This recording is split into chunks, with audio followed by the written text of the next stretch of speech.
is going on, everybody? Welcome in to the North End Podcast, episode 188. My name is Zach Graham, your host here in the North End, joined, as always, by my good buddy. He's on record as my best friend. His name is Ian Michaud, and we call him...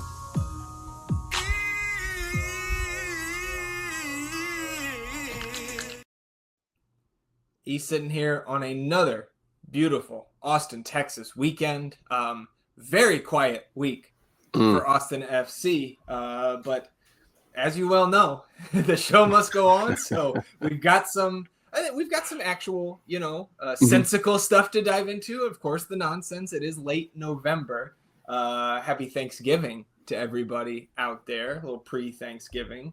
Thanksgiving week, right? It's my favorite holiday. I know you enjoy it as well. How you feeling, my friend? I'm feeling great, man. Looking forward to Thanksgiving, big time. It's a wonderful time. Eat a bunch of good food, watch some good football, enjoy some good folks around you and everything. Doing the turkey trot this year. So gonna be 5-miler. 5-miler. I was initially told that it was a 5K, but upon further research turned out to be a 5-miler. And for those not familiar with me and my running capabilities, I am not built for long distance. I am built for speed. So I've been training pretty hard for this, getting ready for it. I'm amped up. Our buddy Guillermo, he got me roped in on a drunken night where I was probably would agree to anything. So he roped me in here, but I'm really looking forward to it. Got my first ever 5 miles in. Which is a PR for me. I'd never run 5 miles. I know some people do. Some people do like steeplechase things. They jump over puddles, call themselves an athlete. It's really good. So I'm looking forward to this 5-miler. So I'm in a good space, man. Ready to go. Ready to get into this very interesting episode that we got planned here. You're going to be out there at the turkey trot. Maybe you see I don't know, speeding by you at the beginning. And maybe falling back at the end. I don't know. We'll have to see. We'll see. That 5-miler. Good luck to you. Good luck to Gmo. Good luck to anybody out there spending their Thanksgiving morning like that. That ain't for me. I'll just be honest with you. And I used the excuse to our buddies. I'm out of town for Thanksgiving. Going to the future in-laws down in San Antonio. So might be able to catch Spurs Lakers the night before Thanksgiving. Though I'll take that. All right. Anyways, enough of that. Let's get into the episode here today. Before we do that, just want to remind you all listening or watching on the YouTube channel that the best way to support the show is by downloading the audio version of this episode wherever you get your podcast. And typically, you go to Apple Music, Spotify, wherever you get your podcast, you can toggle on auto downloads. That'll allow you to support the show going forward without having to think about it further. You can also rate, review, and subscribe to the show wherever you get your podcast. And if you're watching on the YouTube, subscribe to the channel. That also helps us grow the show. And you can hit the notification bell to know when a live stream pops up or a new episode goes live. And of course, on this episode, hit the thumbs up, like the video, help us battle the YouTube algorithm overlords, atone for your sins, wash yourselves clean in the Thanksgiving gluttony of the North End. You can't tell, I'm excited for Thanksgiving. We'll actually talk some Thanksgiving here in a little bit once we get to the nonsense. But let's wrap up some of the actual Austin FC news of the week here first. Of course, we are now out of the international break, but a couple results to catch up on. The Ghanaian national team, of course, like we said, playing out the string in their AFCON qualifying group against Niger on Monday and took a 2-1 loss. Unfortunately, that second goal, the winner for Niger, 2nd minute of stoppage time. Our boy, Osman Boukari, comes on in the 40th minute, I assume, as an injury sub. 8 of 13 on his passes in his 50 minutes, 21 touches, just 1 in the opposing box, 2 shots, won 4 of his 5 duels, had 4 recoveries, and drew 3 fouls. So the most action that Buka has got for the national team in a number of months. But again, now Ghana, I think, kind of off until World Cup qualifying, I presume here, which again, ultimately, I think this is good news for us in FC that we are not going to lose Buka for any potential AFCON matches in 2025. Yeah, we'll take it. That's a nice little stat line, too. Seems like he had a pretty good impact on that game. Yeah, at least getting out there active, getting his name in the box score. Julio, though, with Costa Rica, right? They're in the CONCACAF Nations League play, or they were. He did start, played another full 90, so gets all 180 minutes over the break. But a 2-2 draw against Panama sends Costa Rica home 3-2 on aggregate. And they did have a missed PK in this game, which I believe would have advanced them, or at least gotten them to a PK shootout or extra time, what have you. But Julio, a very good individual game here, did have an assist on the 73rd minute equalizer for Los Ticos. It was off a set piece. It was a beautiful header from Julio, right? So they lobbed it in kind of right center to left of net. He puts it, heads it back across the face of net, and that gets banged home. So again, it was kind of classic Julio Cascante assist there. And then in his 90 minutes, 32 of 37 on his passing, so 86%. 2 passes into the final third. His assist was his lone touch in the opponent's box. Defensively, 1 block, 2 clearances, 2 interceptions, 10 defensive actions, 3 recoveries, 4 of 9 on his duels. So a very busy night for Julio.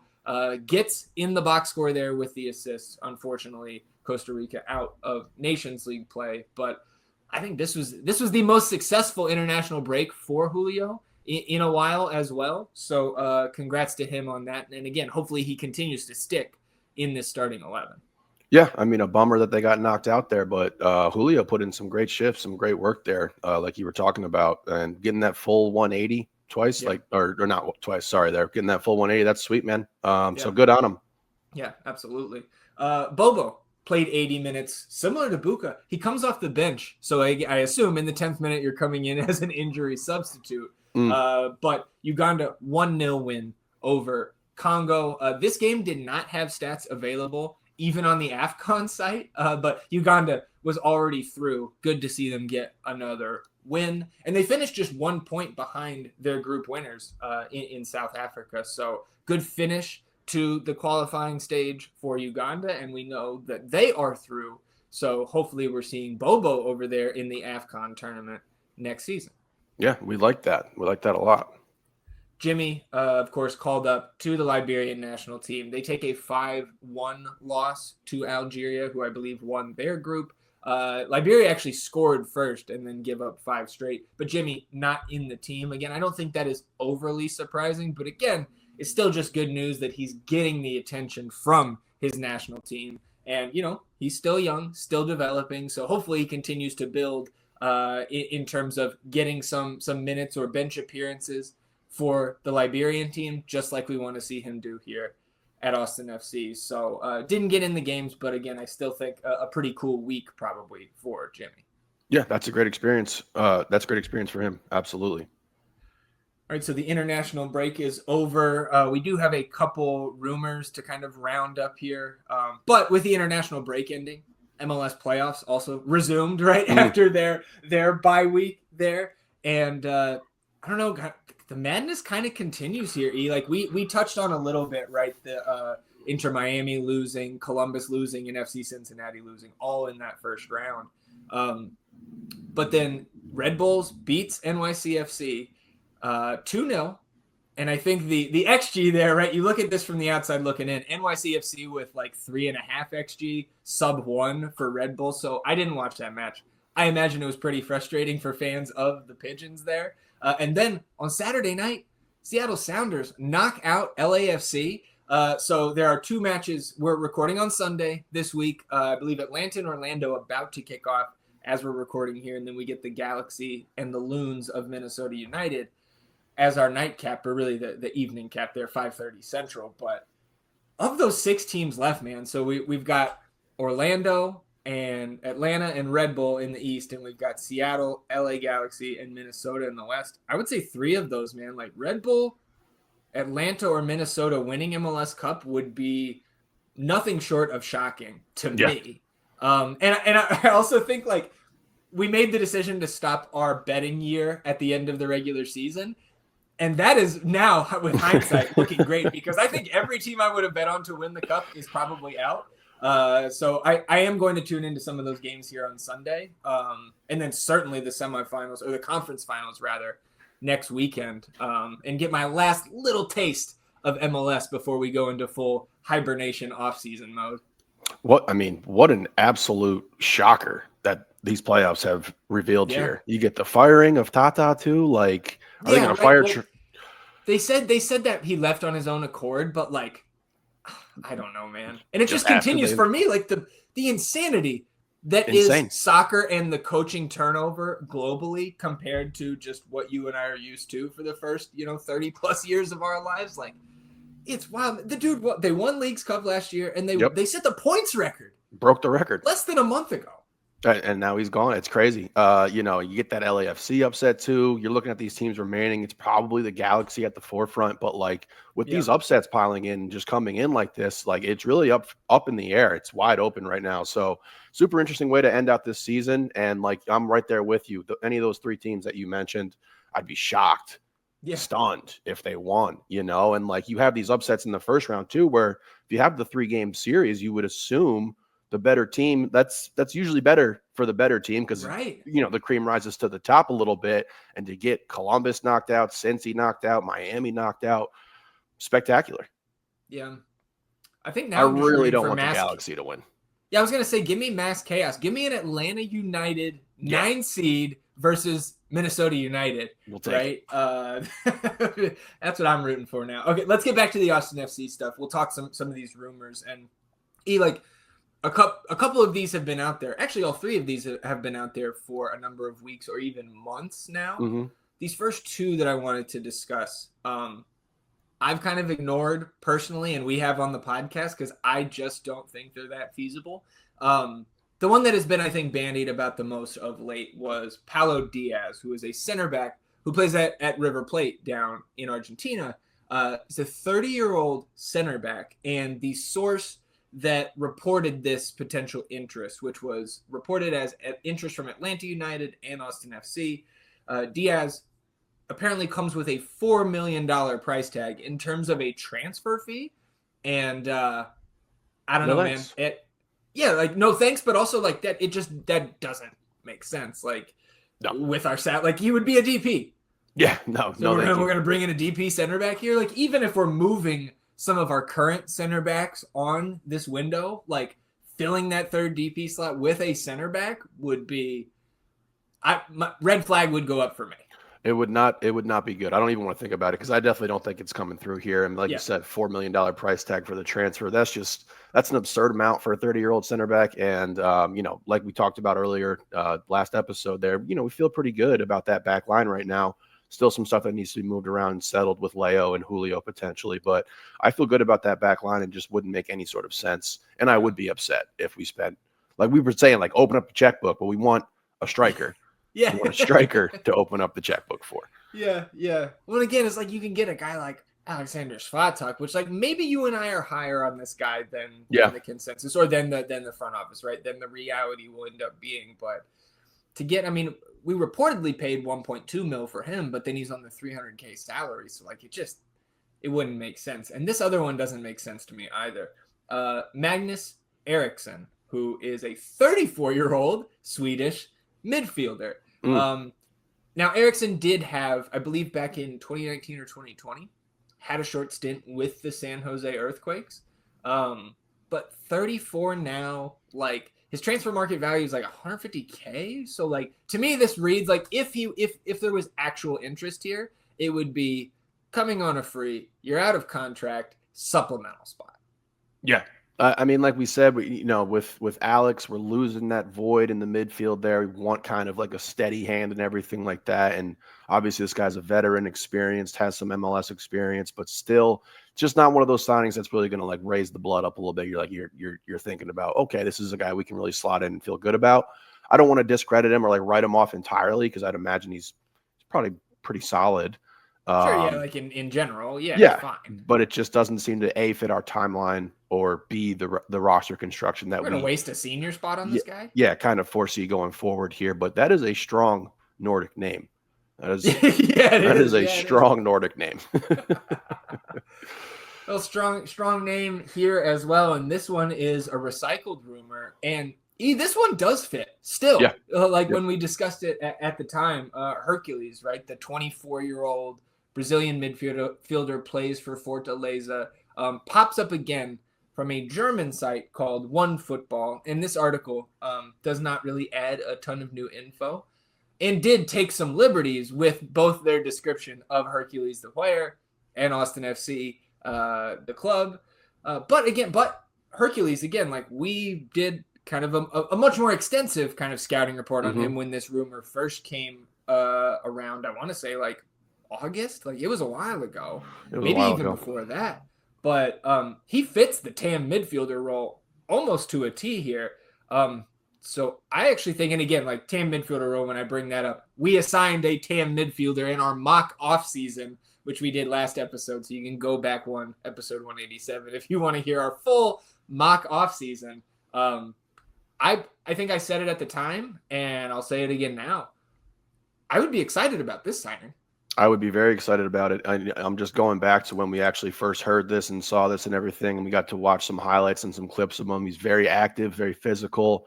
I liked what he had there on that tape, and I would be incredibly excited to bring him in. A younger guy, get him in that midfield. He has that defensive presence as well. So I'd be amped for that one. So those are really the three prevalent rumors over the last couple weeks. And again, like one thing that I started to think about here since we last convened is that Cincinnati makes a giant splash signing. I think broke a transfer record for the club. I need to look more into that, but I'm seeing like Tom Bogert and some of these other outlets reporting these agreements between teams and international players. And that's making me think like, okay, when are we going to get the smoke? And like, as much as I will come onto the podcast and preach patience throughout an off season like this, I would also be lying to say like that I'm not starting to get the little like beginnings of being anxious and antsy about when the first green smoke of the off season is going to drop again, because we expect these signings to be so impactful. Yeah, I mean, I know you're ready for some green smoke. You got a little treat for that. Yeah, we're ready. But yeah, we'll cross that bridge when we get there. It's going to come through the pipeline. We'll get to that point. So I'm just going to stay the course, but I am getting, a little anticipation, like a little Christmas present.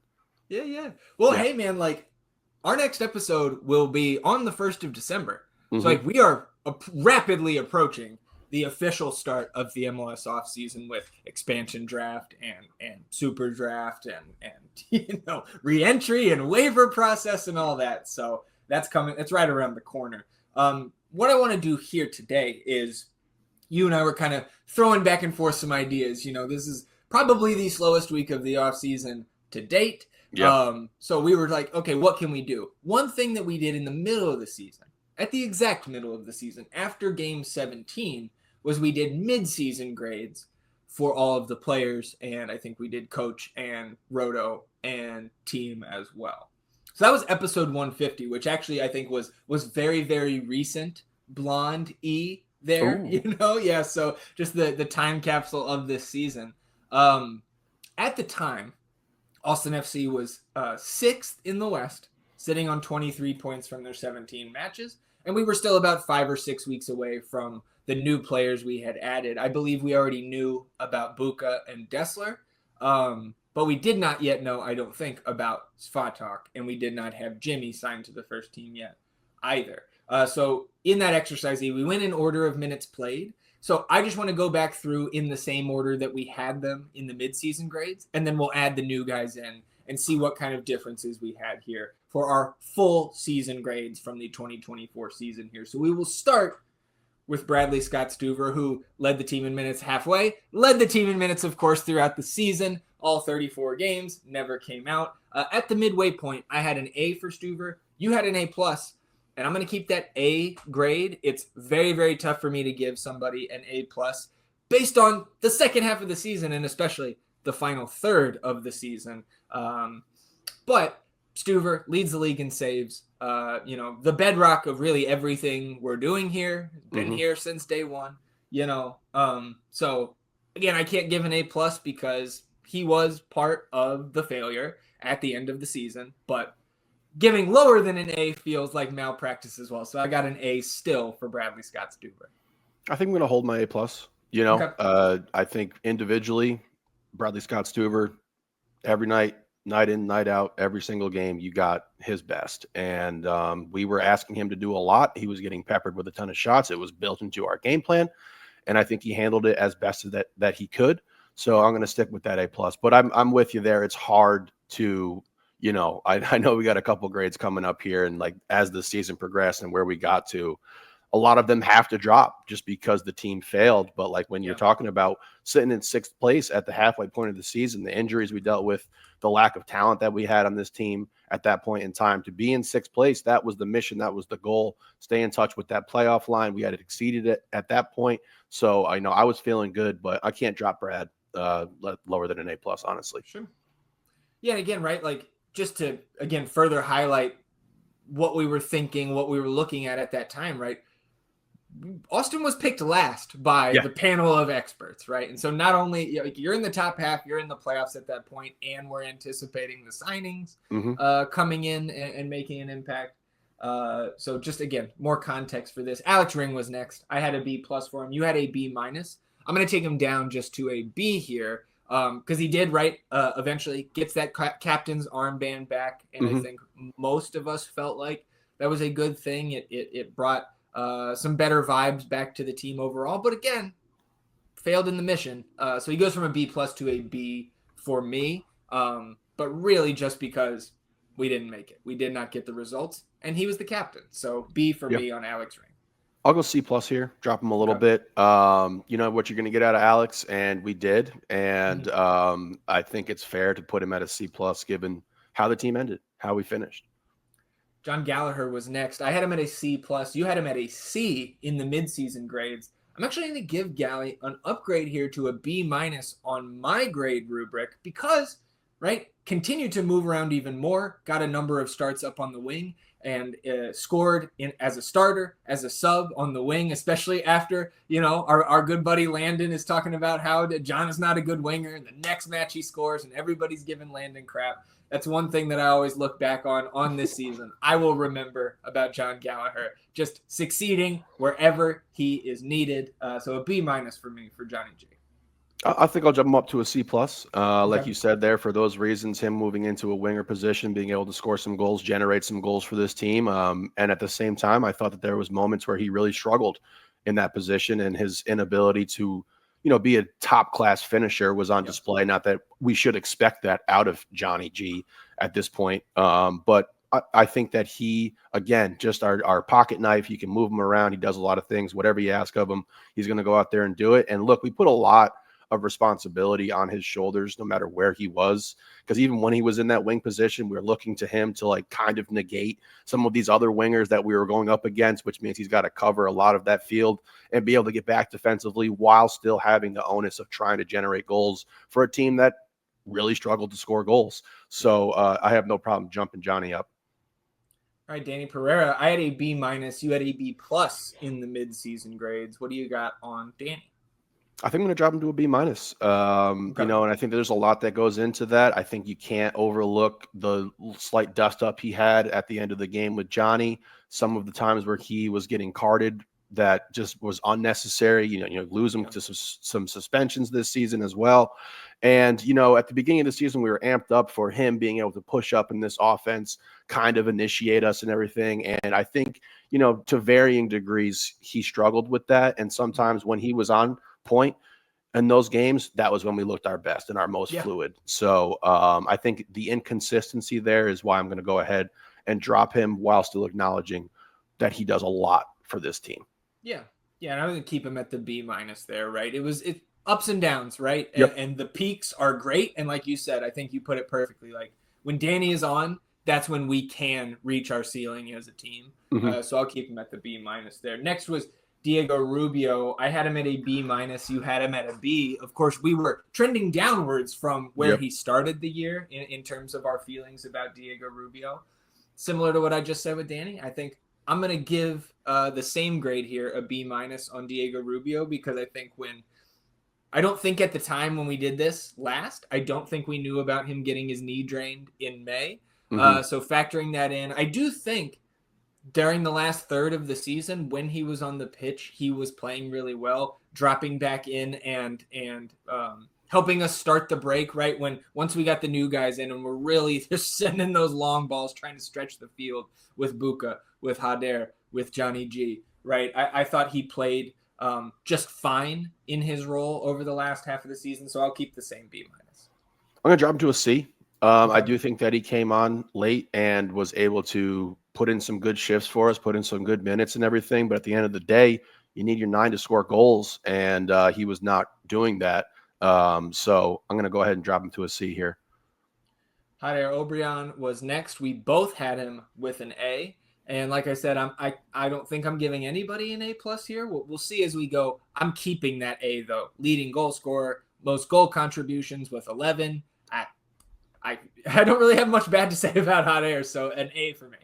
Absolutely fantastic season for Hader individually. I'm going to keep him at my letter grade as well. And he kept that pace up for us throughout the course of the entire season. And like you said, was he first in entire goal contributions? I believe he had 11 and Seba had 10. Alex had 9. Okay. So 7 and 4 for Hader, 7 and 3 for Seba, 2 and 7 for Alex. Okay. Yeah. A. Next up was Brendan Heinzike. I had a B plus. You had an A minus.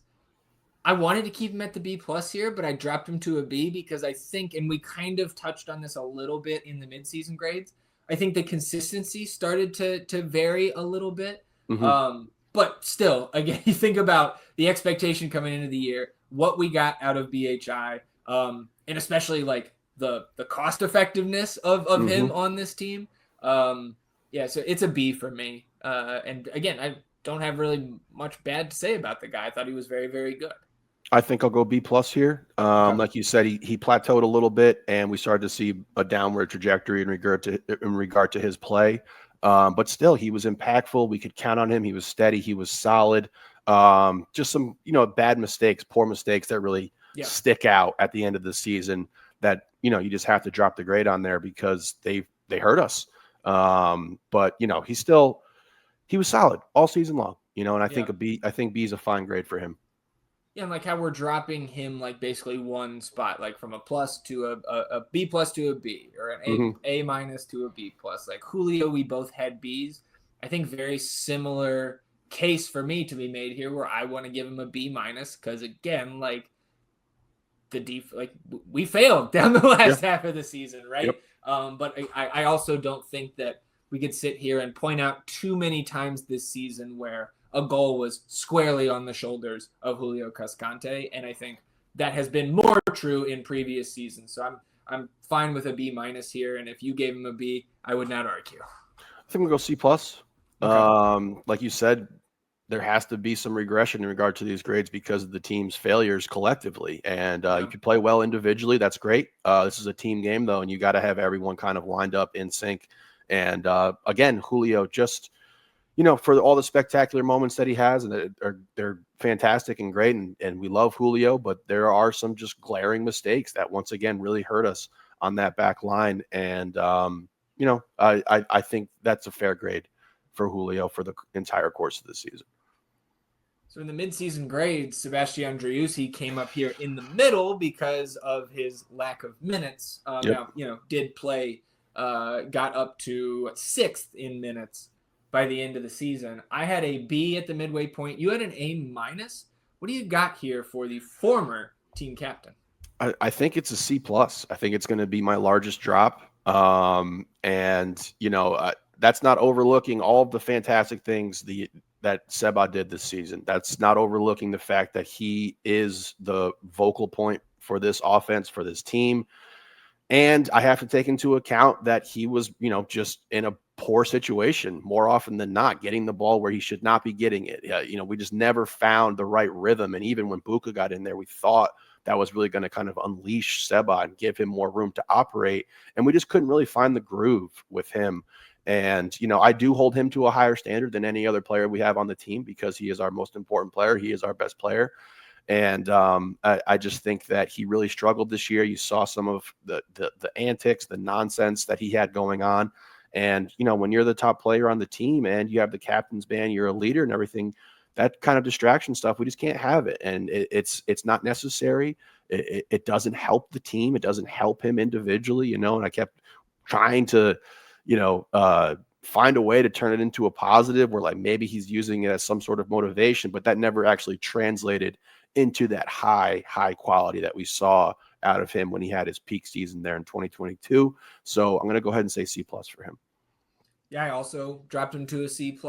Basically everything you said, but what also stuck out to me was he fucked us, man, at Dallas. Yeah. Not just in that game, but then the next game when the new guys are debuting and it's against Charlotte, it's a winnable game. And, again, then, of course, shortly after that, loses the armband. But again, all of the positive things you said about him, too, I second. And very excited to see what he can do kind of, again, here moving into Austin FC 2.0, right? Got a new coach, have a lot of new teammates. So I'm excited for the future, but that was a season to forget. I think all things considered for Seba. Yeah, absolutely. And like you said, you bring up that Dallas game, man, and how much that hurt us. You look at how we finish on the table just a couple points away, and those are games that this team you can't drop when you're not that good, because you're not going to be able to make it up elsewhere on the back end, which has happened now consecutively for this team, just kind of falling apart here at the end of the season. And like the maturity things with Seba, he's got to work on. I hope that this coaching change and this kind of shift, is a breath of fresh air for him, and that he's able to kind of reclaim his status in the league as one of the top players in the league. But now the excuses are completely off the table. Yeah. Right. Like we had it built in that he was frustrated with the coaching, wasn't really working for him, that we weren't putting him in the right spots. We weren't able to get him the ball enough, which does go back to the coaching and how we're lining up tactically, formationally, what we're doing to try to get him the ball. Now you got better players around you too. You got Buka here. This roster is going to get upgraded in this offseason. So there's no more excuses for him. Like we need to see 2022 Seba. Like that's what we need. That's how this team is going to get to that bar that you've set, where you anticipate this team being a top 4 club in the West into this next season. And he's the engine. He's the guy that we need. So he's got to lock in. And like I said, no more excuses. Can't hear it anymore. You got to show up. You got to play. I'm excited for this one. Guilherme Biru, I had an A-. You had an A. What do you got on your boy? I mean, how many bonus points can we go up past 100? How many pluses can you add? So absolutely an A+ for Guilherme Biru. Not just the fact that he's a fan favorite, that he's one of the guys that is always ready to play, always ready to go, and no fear in this guy. It's absolutely fantastic. His ability to finish was a huge boost for this team, because not only was he scoring goals, he was also a threat that we had kind of out of the back, and like the guy wants to score. He's for it. He's ready. So and then a little dust up with Ricky there. That gets you an extra 2 bonus points in my book. So A++ for Guilherme. Yeah, surprised you didn't give him an E for excellent or something like that. But this is one of the few players that I've raised the grade on. I'm going from an A- to an A for all the reasons you mentioned. You love the dust up, the physicality, right, to end the season. The fact that he was playing pseudo striker at times in these desperate moments, and in some of them coming through for us. Very excited for the future of Guilherme Biru here at Austin FC. Next up, Owen Wolff. We both had an A-. I'm going to drop him down to a B+, kind of the collective failure drop there. Because we had some very good performances down the stretch from Owen Wolff. And of course, one of his goals in the Final Four here in our goal of the year bracket, or one of his goals, his only goal of the year. But he also had some games, like, I don't remember which one it was, but like in the last 6 or 7 games, there was one game where we were very down on Owen's performance. So I think, again, a little bit inconsistent. So I drop him from an A- in the midseason to B+ here. I think I'll go B. And I think the rubric has changed for him a bit, because we need him to be consistent now. Like, and these ups and downs, we can't really have it. And that game, I don't remember exactly who we were playing either, but it was one of his worst performances that we've seen in Austin. I'm not going to judge him solely on those minutes that he had there, but the inconsistency was just tough for us to be able to get past, because we were asking him to do a lot. We were moving him around a lot. And I think that he did that well. But as the season went on, it just became more variance in his performances. Might have been the RSL match at home. where It was they kind definitely at of were home. able to. Yeah, no, I remember that part. But again, Yeah. maybe if we can't remember which game it was, then how bad was he really? Yeah. But still, Johan Valencia here, right? I had a C plus, you had a C minus in the midseason. I just dropped him C. Like, I don't think Johan ever tried to do anything in the second half of the season outside of what was, so to speak, in his bag. Like, we know what we should expect out of Johan at that point of his tenure here. Obviously, he's moving on here this offseason, but I didn't really have anything that stuck out where I was like, I really got to knock Johan. It's just we didn't get it done. So a C for me. I'll stay with my grade at C minus there. Won't move him anywhere. Everything you said, spot on. You know what you're going to get out of him. It's not a lot. When you ask him to go do something, get some fouls, play some hard-nosed defense, he's able to do that. And, I'm just going to miss him for sure. Yeah. Very quick for me here on Matt Hedges. I had a B. You had a C plus. Excuse me. Very quick here on Matt Hedges. I had a B. You had a C plus early in the season. And remember, early in the season, he started a lot of those games as Leo was injured to begin the year on that back line. Brendan Heinzike hadn't really emerged as kind of our guy back there yet. So played a lot less in the second half of the season. When he was in there, I thought he was fine. So I just dropped him from a B to a B minus here. What I have, Matt? You had him at a C plus. I'll keep him there. I think that's average. He was an average performer at this stage of his career here in Austin. And I do think he came on strong, and we got some really good games out of him. You saw him in Leagues Cup with some good action as well. So I think C plus is fair. John Kolmanich here, I gave him a C plus. You gave him an incomplete at that point. He was still, he did deal with some injuries again in the first half of the season, and at the beginning of the year was still coming back from the ACL tear. So I kept my C plus, and I think that's probably just bolstered a little bit by the decision day performance coming off the bench with the 2 assists, including the game winner. So a C plus here for John, and hopefully he improves going forward because he's another one of those young guys we have under contract next year. I had the incomplete. I think I'll go C minus for him here. We just need to see some more development in other areas and other facets of his game. We know that we're going to be able to get some solid crosses out of him. He had those 2 fantastic balls at the end of the season there. I think what was the other game? He had a great one to Rubio that we just weren't able to finish. Oh, man. Was that the Charlotte match? It might have been. We drew, right? And he had a great attempt there. So those are sticking out to me. But again, you just see his entire body of work, and we just haven't seen the progression that you would expect to see out of a guy that we are getting consistent minutes out of for a long period of time here. So I think he's just limited in what he can do. And if he can expand that, tool bag, the toolkit that he's got there, I think that he can really, help us and get us some good spot minutes going forward. Gyasi Zardes, I had him at a B minus. You gave him a G at first and then an incomplete. So I'm going to keep him at a B minus. Again, I thought he was fairly effective in almost every facet of his game except scoring goals, absent the NYCFC game where he scored 2.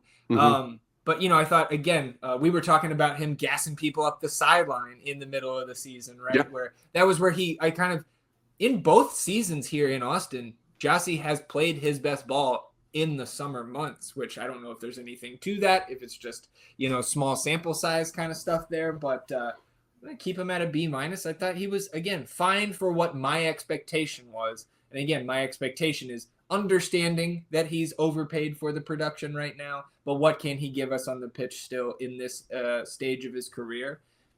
And again, he's just kind of comes in with what I thought we were going to get.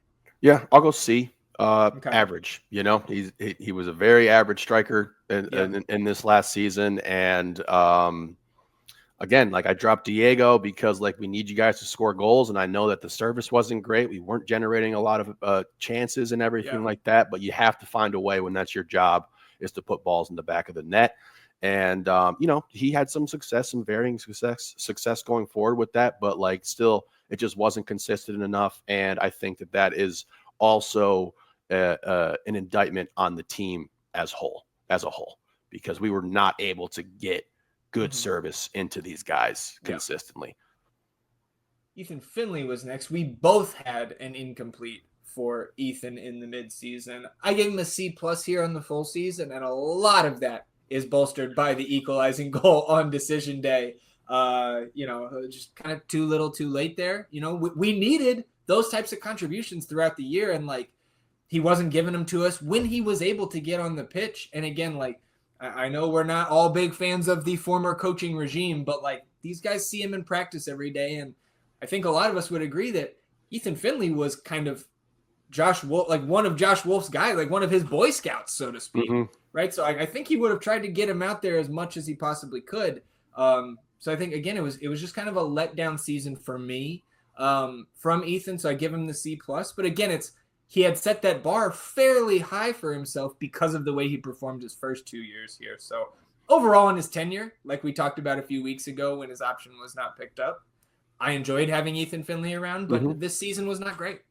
It's a C- for me. If I'm going to say G and Diego were C's and they were average and everything, I think Ethan was below average, and his inability to actually get on the field, I think, is very, very telling, because there were minutes up for grabs. There was spots to be had, and he was just not able to find his way out there. And even you have the decision day goal, but before that, he shoots a ball 38 feet into the air.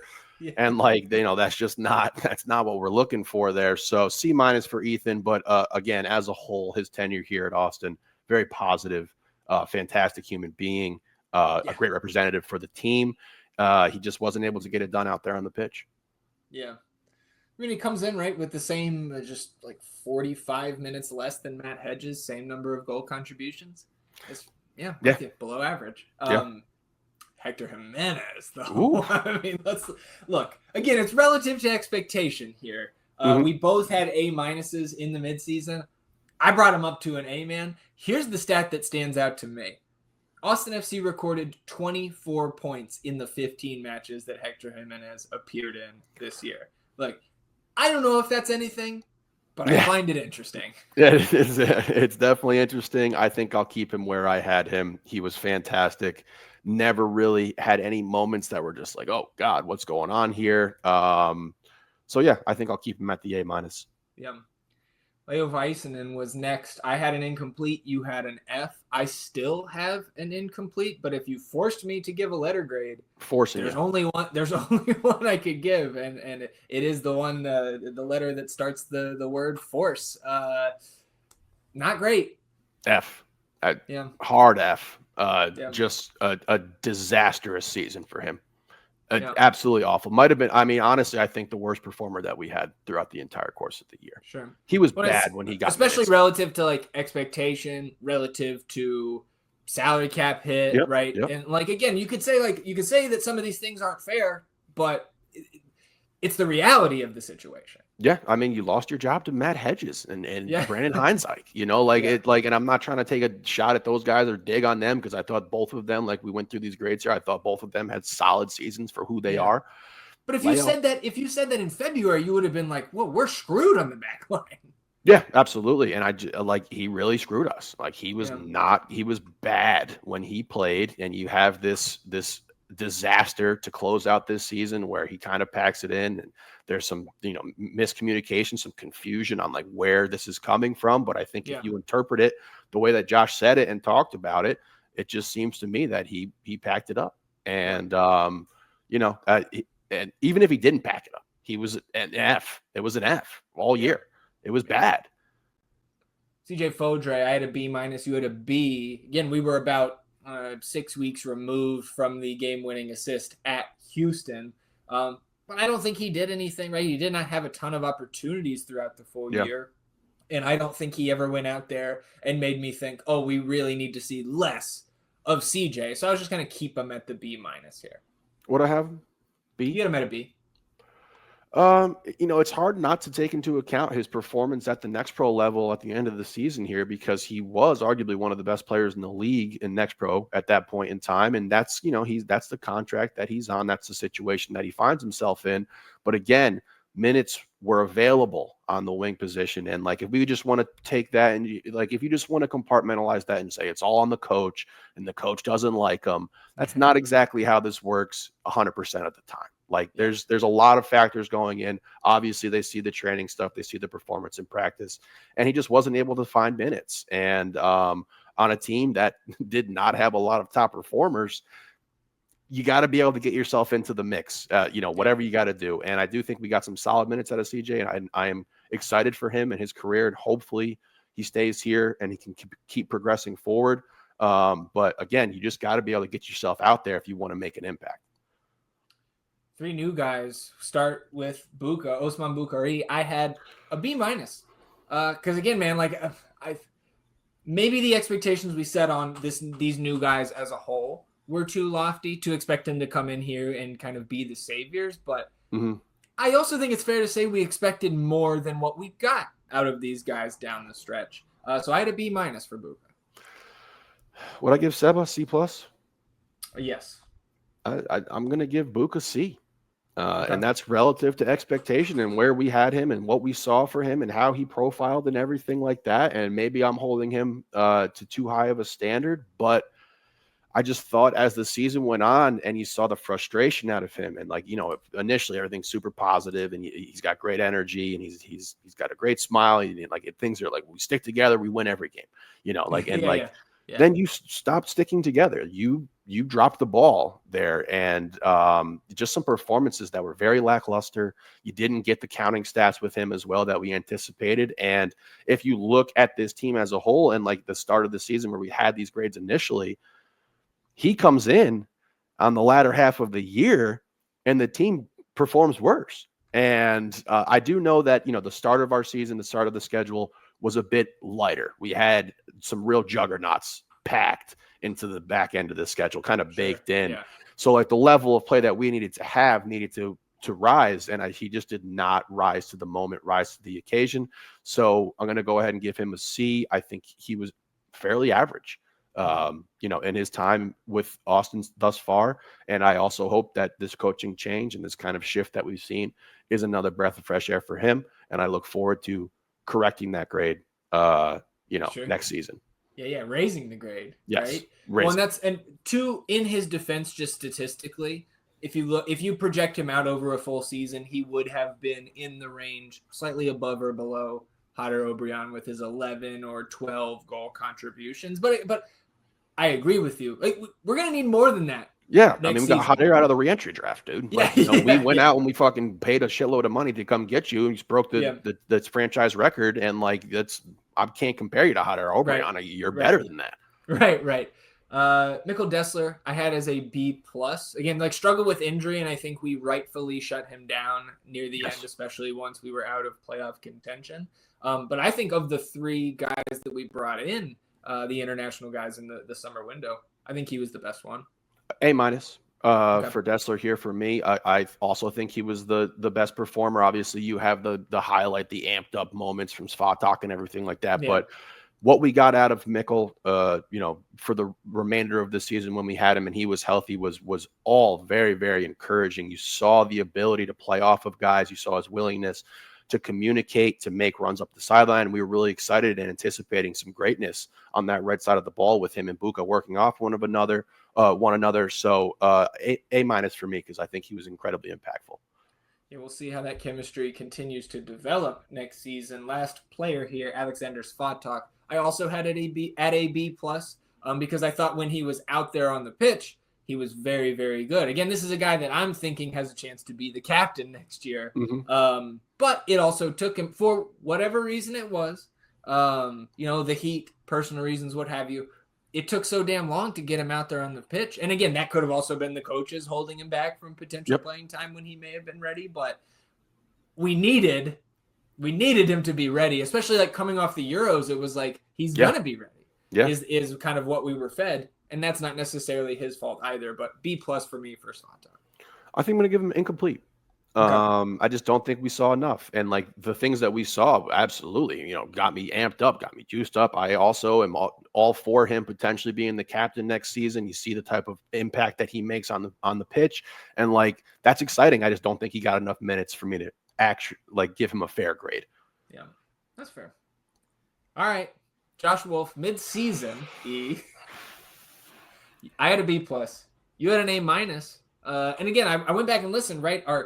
Our explanation then for that type of grade was predicted last. And even Yep. those who were a little bit more friendly to Austin in terms of their preseason predictions, 8 to 10, 8 to 12 was kind of the prevailing sentiment. And at that point, you're sitting in sixth, halfway through the season with the reinforcements coming.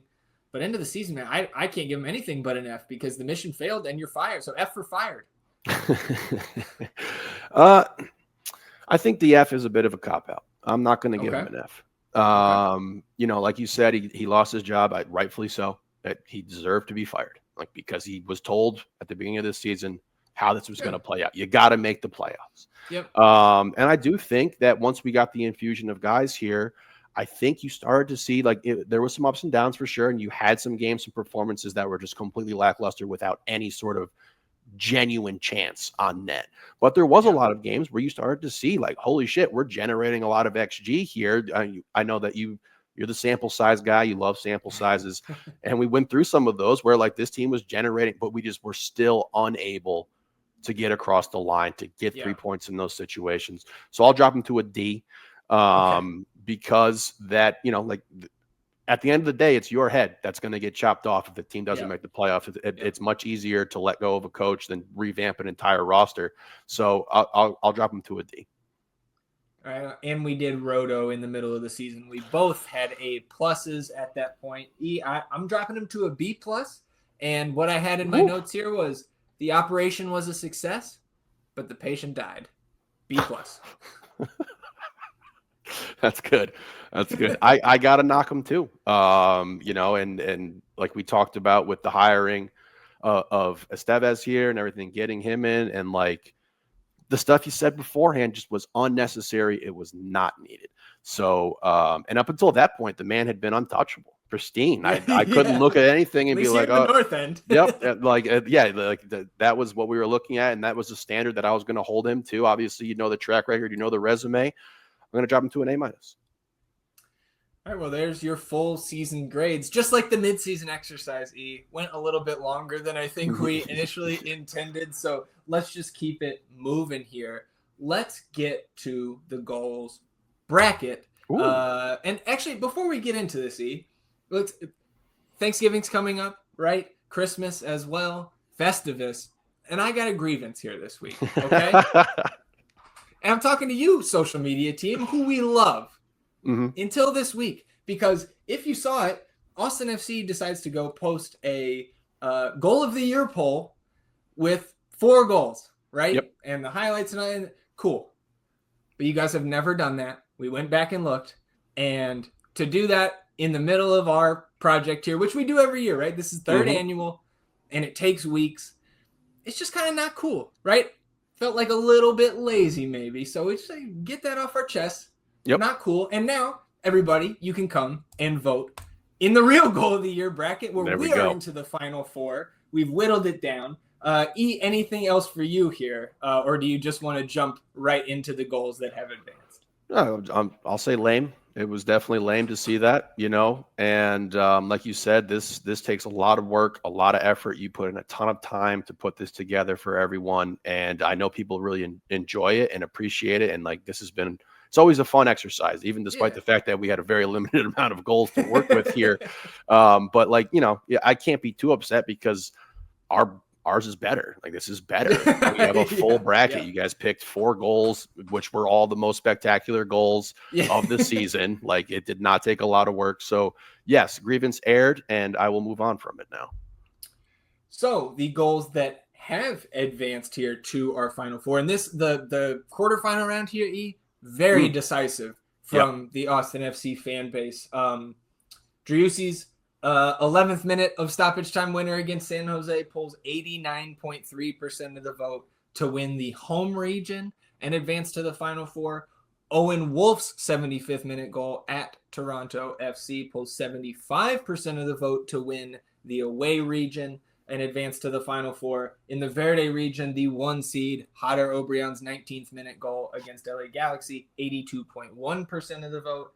That wins the Verde region. And then putting in the call 3 weeks ago, Guilherme Biru's 67th minute go-ahead goal at the time Yep. against San Jose, 71.4% of the vote to win the Vibes region, taking out Brendan Heinzeich's decision day game winner. That was the 1 seed in the Vibes region. So here is our final 4. And if you are listening or watching this episode, you can now go vote. You can see we've got our fancy little final 4 graphic here at the top of the article, E. So voting is open now through the coming weekend. So, you go home or you go wherever you're going to have a little Thanksgiving meal here on Thursday. You share the link to the bracket with your Austin FC friends and family. You get them to vote here. And then this time next week, E, we will be down to our championship matchup. These are 4 great goals here. It's going to be tough to unseat that Seba game winner, man. I mean, that's just one of the greatest goals we've ever seen. Yep. I mean, that's what, we've said it like 4 weeks in a row now, but I cried after that goal. And that has not happened with any other goal. Like it is the overall 1 seed in the bracket of 32. Rightfully so. We'll see how it goes. Go thenorthendpodcast.com and cast your votes here in the final 4 round. There was also this week, and I guess to give props to the club and the social team there, the Media Cup at Q2 Stadium was a few days ago, and so props to the team for getting We Are Austin TV out there, H and Alex, football critic, out there as their representatives. And dude, our mock off season was last week, and we left with 2 supplemental slots. Are we signing Hernan? I'm signing him 5 today. goals Today. 5 goals. Mic him up too. Get him out there with the mic on. Scoring 5 goals, talking shit. Absolutely. Put him on the supplemental. Oh man. Yeah, that was cool to see. So okay, let's wrap up some of this nonsense here, E. Again, we love Thanksgiving. It's coming up on Thursday. So what we did here, very, very silly. Let's talk about our Austin FC Thanksgiving, right? Like, who brings what to the dinner? Okay, so like first, like, right, the host to me, E, is clearly Rodo, right? He's the master chef. And even if he's not, right, we're kind of potlucking this dinner here, but like he's organized. He's making sure that he's got his guys, right? They're coming to dinner. They're going to bring the right stuff. He's delegating a little bit. Rodo's the master cook. So I guess I'll toss it to you. Start it off. Who's bringing what to the Austin FC Thanksgiving dinner? Well, just like this team, nothing would be complete without the turkey, unless you're a vegetarian and you're not pro-murder. So Stuver bringing the turkey, it's going to be good. The bedrock of the team, and he's going to provide for us there. I think, I think we let Tony cut it though. Okay, Stuver brings it. It's at Tony's place, but Tony gets the knife. Okay. Tony is carving the turkey up here for us. All right, okay. That's fair. I think that's fair. Good. All right, so stuffing. I love stuffing. To me, that Julio is bringing the stuffing, right? Because like he'll stuff you into a goal. He'll stuff you into a locker if you ask him to, right? Like he's kind of our enforcer here. Spatak may be trying to battle for that moniker next season, but it's still Julio for me. So Cascante is bringing the stuffing. Excellent. I think it's going to be good. Yeah. All right. What do you got next? All right. Well, my favorite dish, green bean casserole, going to be made by my favorite player, Guilherme Biru.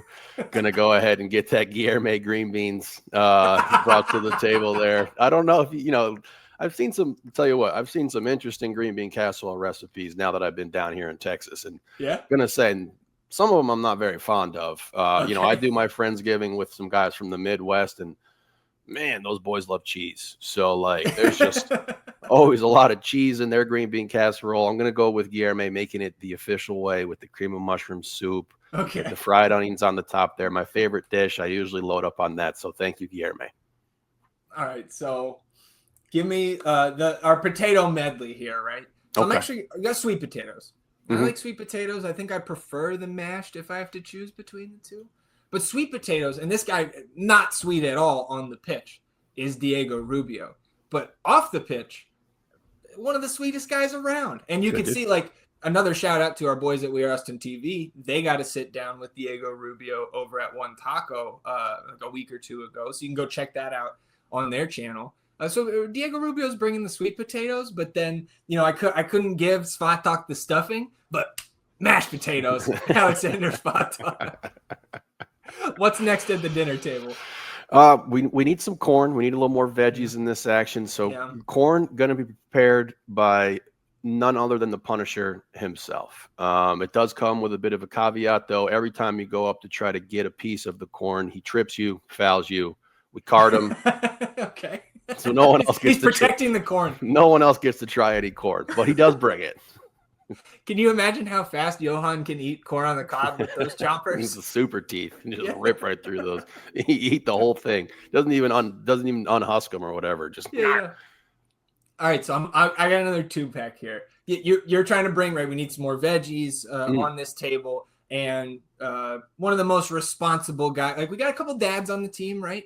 But responsibilities, bringing the right things to the meal. Brussels sprouts, Jassy Zardes, right? Like, you know what you're gonna get. Expectations maybe aren't super high at this point of the meal. Like, you're going down the table, you're filling your plate. Like, do I get some Brussels sprouts? Yeah, I'll put a little bit in there. We need that to make it all work. So G brings the Brussels sprouts, and then the mac and cheese. We're talking about cheese earlier. I love the cheese. I love the mac and cheese. But this is a teenager collab. CJ and Owen collab on the mac and cheese. It's a simple dish, hard to mess it up. So the teenagers bring the mac and cheese. Very good. Very good. I'll go with dinner rolls here. Okay. You know, a staple that you need there. You got to get more carbs on top of your carbs, top of your carbs. So I think Ethan prepares those, easy to bring, kind of bland. It is what it is. They're not going to be spectacular, but they're there. They're good. Sure. Okay. All right. So I don't know, gravy. Okay. Right? We somebody's got to bring the gravy. Yeah. Give me some Danny gravy. Right? Because there's no Thanksgiving dinner without the gravy. And there's no party without Danny. There we go. So Danny brings the gravy, okay? Very good. And if we're talking like those side dishes are kind of the garnishes, right? Like a little cranberry sauce. Give me John Kolmanich. Okay? He's going to do the cranberry sauce, but he only brings enough for half of the table. Because he's so left-footed. Only the left side of the table gets the cranberry sauce. No right side cranberry sauce for you boys. Pick your side carefully. Okay? If you like that cranberry sauce. Right, what do you got next? What a weird thing cranberry sauce is. Like, no other time does anyone ever eat that. But then, you just devour it that day for some reason. It's not for me, but my pops and my grandpa, too, they would they eat all the cranberry sauce at the table. And maybe we just got to sit them on the left side. There we go. Okay, there we go. All right. Well, there's no party without Alex Ring showing up, and he's bringing the booze. Okay. He's bringing the vodka. He's bringing the party. He's gonna say, he's gonna have a few too many. He's gonna say something a little wild there. Get a little something going. Guillermo's gonna get pissed. Gonna go try to get some corn. Johan fouls him. Alex starts laughing, having a good time. So Alex brings the booze, and I promptly pour myself a nice stiff drink. There you go. All right. How about so we're just to get our buddy Matt Hedges in here. Right before he gets his option declined and leaves Austin FC, you came up with the salmon nickname. Right, so he'll bring some smoked salmon to the table. There we go. And let's get into the dessert now. We gotta have a little dessert table. And I'll start. Give me a pecan pie, okay, and give me hot air O'Brien, because hot air, sometimes he's got some antics on the sideline, right? Whether it's after he just scored a goal and he's trying to find a baby to Simba, or he's sliding and not doing great on his slide and just falls down flat. Or, like he's dancing by the supporters section when he's not going to come into the game. So he's a little nutty on the sidelines. He's going to bring us that pecan pie to the dinner table. Very good. We'll stick with the pies here. And, I don't want to say he looks like a pumpkin pie, but, he's a cutie. Johnny G. Got the red head, got the pumpkin. So Johnny with the pumpkin pie. I don't think it's going to be store-bought. I think he makes it authentic. Probably grows the pumpkin himself. Harvests it, and I don't know how you convert pumpkins into pumpkin pie, but he does. He figures it out. But you need some mashing, so like Svatok helps him out. I don't know. There we go. Yeah, I've never made a pecan pie. or a pumpkin pie rather. I've never made either. No, I don't think I've ever made a pie in my life. All right, finishing off our dessert table here, E. Mikkel Dessler is going to bring the Wienerbrot. Okay. This is spelled Wienerbrod. And this is mostly just because I wanted to say Wienerbrod on the podcast today. But from what I could tell, that is just, I think, what the Danish people call a Danish. This is a pastry that you can find in Denmark, the Wienerbrod. There we go. So there you go. Dessler bringing the dessert as well. And I think that's a pretty full table here. Everybody else just gets to come, maybe the rest of the team sitting at the kids' table. Didn't have to bring anything, but we'll put them over here. So there's your Austin FC Thanksgiving dinner. Very nice. And then boom, door kicks open. Damian Loss shows up. Oh, shit. It's got some the best keeper in the world. Impromptu Damien. Yeah, he brings some fried chicken from Louisville, brings it in there, gets it in. There you go. So you bring the Louisville City FC whiskey. I think it was Crown Royal or something that they had. Remember that purple one? Yeah. I think it was Aggie that sent us that picture. Yeah, definitely brings. He brings the Louisville City whiskey. And then, then maybe we start mixing Alex Ring's vodka and Damien's whiskey, and now we're partying. There we go. All right, let's close it out. Let's pull it back together here. Woo. Academy update for the week, taking on the Colorado Rapids Academy here. And kind of a mixed bag here, E. U18s with the 1-1 draw, U16s 1-0 loss, U15s 3-1 loss, but then you get down to the young boys here. The U14s win 3-2. Tyler scored the first goal with an assist from Martez. Tyler assists Toby on the second goal, and then Marshall assists Toby for the winner late on. We went up 2-0. Colorado equalized, and then we get the winner late on, so we love to see that. Then the U13s 4-3. They won on a goal in the last 30 seconds of that match. So again, all 5 teams in action, continuing their season. Excited to see what they've got next on their schedule. Not the worst weekend ever, but let's get that sweep going again next weekend, boys. We want 5 dubs headed into the month of December. Absolutely. All right, E, anything else for you here before we shut it down? Just hope everyone has a really nice holiday. Stay safe. If you're traveling, be well. If you see me at the turkey trot, do not talk to me. It's gonna be 9:30 in the morning. Your boy is not going to be awake, and he's going to be grumpy and cranky. Grumpy. Oh, there we go. Cranky. All right, that's entirely enough. We got to for one episode. We will see you all back here next Sunday for another edition of the North End podcast. Like he said, enjoy your week, enjoy your holiday. We'll do the same. We'll see you back here next Sunday, recapping everything that happens in the Austin FC universe between now and then. Till then, he's E, and I'm Zach. Vamos Austin FC, everybody. Goodbye.